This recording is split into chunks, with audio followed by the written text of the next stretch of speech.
ایک بدو آیا، شاعری کرتا تھا، خوبصورت اشعار پڑھنے لگے،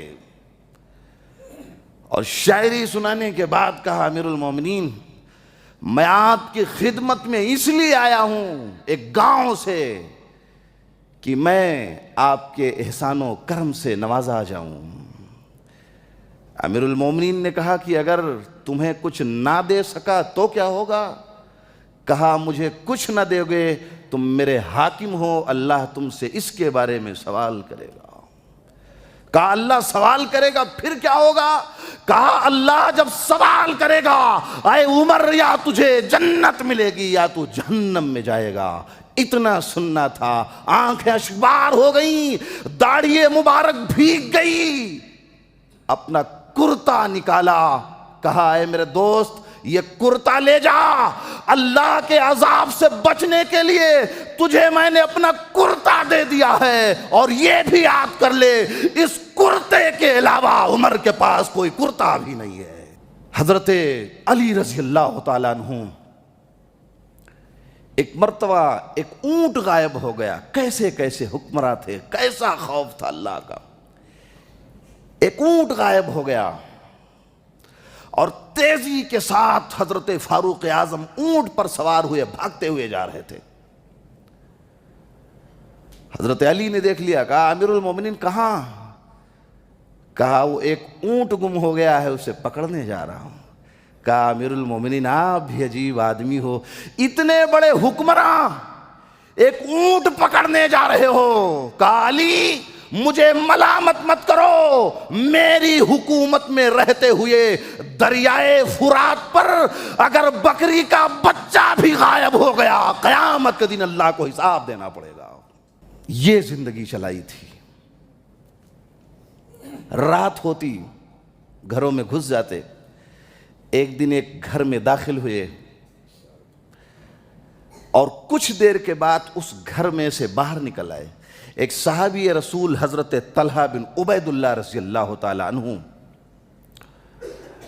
حضرت عمر کو اس گھر میں جاتے ہوئے دیکھا، صبح ہوئی آپ بھی اس گھر میں داخل ہو گئے۔ تو اس بڑھیا سے پوچھا، ایک اندھی تھی بڑھیا تھی وہ بیٹھی ہوئی تھی، کہا یہ بتاؤ کہ امیر المومنین رات میں تمہارے گھر کس لیے آتا ہے؟ کہا کہ بیٹا مجھے تو پتہ نہیں، لیکن وہ آدمی مدتوں سے میرے گھر آتا ہے، میں اندھی ہوں، میری ضرورت کی چیزیں مجھے دے جاتا ہے، میری خبرگیری کرتا ہے۔ کہا کہ وہ آنے والا تمہیں پتا ہے کون آتا ہے؟ کہا بیٹا اس نے آج تک اپنا نام نہیں بتایا لیکن آتا تو بہت دنوں سے ہے۔ یہ امیر المومنین تھے، مدد کرتے تھے، خبر بھی نہیں ہونے دیتے تھے۔ بیٹا میں نام نہیں جانتی، آتا تو بہت دنوں سے ہے، کبھی اس نے نام نہیں بتایا ہے۔ حضرت طلحہ بن عبید اللہ کہتے ہیں ہائے افسوس میں امیر المومنین پہ شک کرتا ہوں، اور اس کے خوف خدا کا یہ عالم ہے جب رعایا سو جاتی ہے وہ جاگ کر ان کی حفاظت کی تدابیریں کرتا ہے۔ کسی ملک کا سفیر آیا ایک بار ملنے کے لیے مدینہ طیبہ میں، تو صحابہ کرام سے کہا کہ یہ بتاؤ تمہارے بادشاہ کا محل کہاں ہے؟ تو صحابہ مسکرائے، فرمایا میرے بادشاہ کا تو کوئی محل نہیں ہوتا۔ کہا تمہارا حکمراں کہاں ملے گا؟ کہا ہمارا حکمراں یا تو مسجد نبوی میں ملے گا یا اونٹوں کی دیکھ بھال میں لگا ہوگا، انہیں نہلا رہا ہوگا، سہلا رہا ہوگا، کھلا رہا ہوگا۔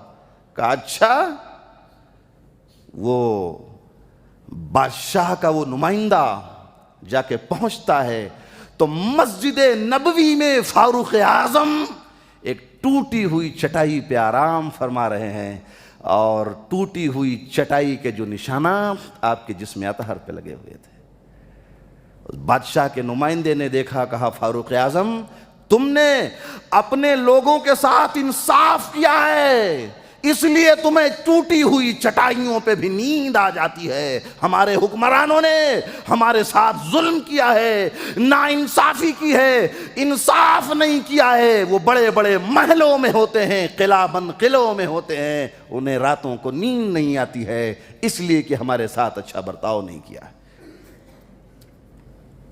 وہ آدھی دنیا کا حکمراں تھا، وہ آدھی دنیا کا حکمراں تھا، وہ حکمراں بھی مگر کہاں تھا۔ ہم جب تاریخ کی کتابوں میں یہ پڑھتے ہیں کہ اسے دیکھ کر کفر لرزتا تھا تو ہم یہ کہتے ہیں وہ آدھی دنیا کا حکمراں تھا۔ ہم جب تاریخ میں یہ پڑھتے ہیں کہ شیطان اسے دیکھتا تھا تو راستہ بدل دیتا تھا تو ہم کہتے ہیں وہ آدھی دنیا کا حکمراں تھا۔ ہم جب یہ پڑھتے ہیں کہ وہ آدمی چلتے ہوئے راستے غریبوں اور کمزوروں کے بوجھ اٹھا کے ان کے گھر تک پہنچا دیتا تھا تو ہم یہ کہتے ہیں وہ آدھی دنیا کا حکمراں تھا۔ مگر جب یہ پڑھتے ہیں کہ بیت المقدس کو فتح کرنے کے لیے جب وہ شخص نکلا تو سواری پہ غلام تھا، حکمراں پیدل تھا، تو یہ کہتے ہیں وہ حکمراں بھی مگر کہاں تھا۔ وہ آدھی دنیا کا حکمراں تھا، وہ حکمراں بھی مگر کہاں تھا۔ بکھرتی موجوں کے حق پرستوں کی بادہ کشتی کا بادمہ تھا، بڑا مبارک ہے نام اس کا، ستاروں جیسا مقام اس کا، وہ ایک شاہی صفت مجاہد جو سوئے منزل رواں دواں تھا۔ حضرت عمر فاروق حسن سے پوچھو، علی سے پوچھو، تم اس کے بارے نبی سے پوچھو، اندھیری شب میں چراغ بن کے اس روئے منزل رواں دواں تھا۔ حضرت عمر بن خطاب رضی اللہ تعالیٰ عنہ ایک قافلہ بھیجتے ہیں حضرت عبیدہ بن جراح امین الامت کی قیادت میں بیت المقدس کو فتح کرنے کے لیے۔ عبیدہ بن جراح بیت المقدس کو فتح کرنے کے لیے پہنچتے ہیں اور کہتے ہیں اے فلسطین کے لوگوں خاموش ہو جاؤ، یا ہتھیاریں ڈال دو یا مقابلے کرنے کے لیے نکلو، بیت المقدس تم سے واپس لے کر آئیں گے۔ عیسائی سارے گھبرا گئے، گھروں میں محفوظ ہو گئے، قلعوں میں بند ہو گئے، میٹنگ کی، اس کے بعد گھر سے باہر نکلے، کہا عبیدہ بن جراح ہم آپ سے لڑ نہیں سکتے، بغیر لڑے ہوئے بیت المقدس آپ کے حوالے کرتے ہیں، لیکن میری ایک شرط ہے، تمہارا جو حکمراں ہے حضرت عمر بن خطاب جس سے ایران و روم کی حکومتیں کانپ جاتی ہیں، ہم اس کو ذرا دیکھنا چاہتے ہیں، اسے بلا لیجئے۔ عبیدہ بن جراح نے خط لکھا، کہا امیر المومنین شہر تو فتح ہو گیا ہے، آ جاؤ اس کی چابیاں لے جاؤ، یہ شہر کے لوگ آپ کا نام سنتے ہیں، آپ کو دیکھنا چاہتے ہیں۔ امیر المومنین ایک اونٹنی ہے، اس پہ سوار ہوتے ہیں، مدینہ سے بیت المقدس کی طرف نکلتے ہیں، کوئی پروٹوکال نہیں ہے، کوئی قافلہ نہیں ہے، کوئی لشکر نہیں ہے، ایک اونٹنی ہے اور بیٹھنے والے دو ہیں اور باری باری بیٹھتے ہیں، کبھی غلام بیٹھتا ہے کبھی امیر المومنین بیٹھتا ہے۔ راستہ گزرتا چلا گیا، جب بیت المقدس سامنے تھا، سارے عیسائی سامنے کھڑے ہوئے نظر آئے تو اونٹ پر بیٹھنے کی باری امیر المومنین کی نہیں غلام کی تھی۔ غلام کہتا امیر المومنین یہ نیا نیا شہر فتح ہوا ہے، مسلمانوں کی عزت اور شان کا مسئلہ ہے، آپ کی ہیبت اور خوف کا مسئلہ ہے، امیر المومنین باری میری ضرور ہے مگر میں نیچے اتر جاتا ہوں، آپ سوار ہو جائیں۔ امیر المومنین نے کہا نہیں، یہی تو اسلام کا بڑک پنا ہے کہ اپنی باری پہ تم بیٹھو گے، اپنی باری پہ میں بیٹھوں گا۔ شہر سامنے ہے، لوگ سامنے ہیں، غلام اونٹنی پہ سوار ہو جاتا ہے، عمر فاروق اس کی مہار پکڑے ہوئے پیدل چل رہے ہیں، اور قریب ہوئے، عیسائیوں نے دیکھا تو مذاق کرنا شروع کیا، کہا یہ ہے تمہارا حکمراں؟ ارے اس سے اچھا تو اس کا غلام لگ رہا ہے، ارے اس کے تو ہونٹ بھی کالے ہیں، چہرہ بھی کالا ہے، یہ تو کوئی حبشی لگ رہا جو بیٹھا ہوا ہے۔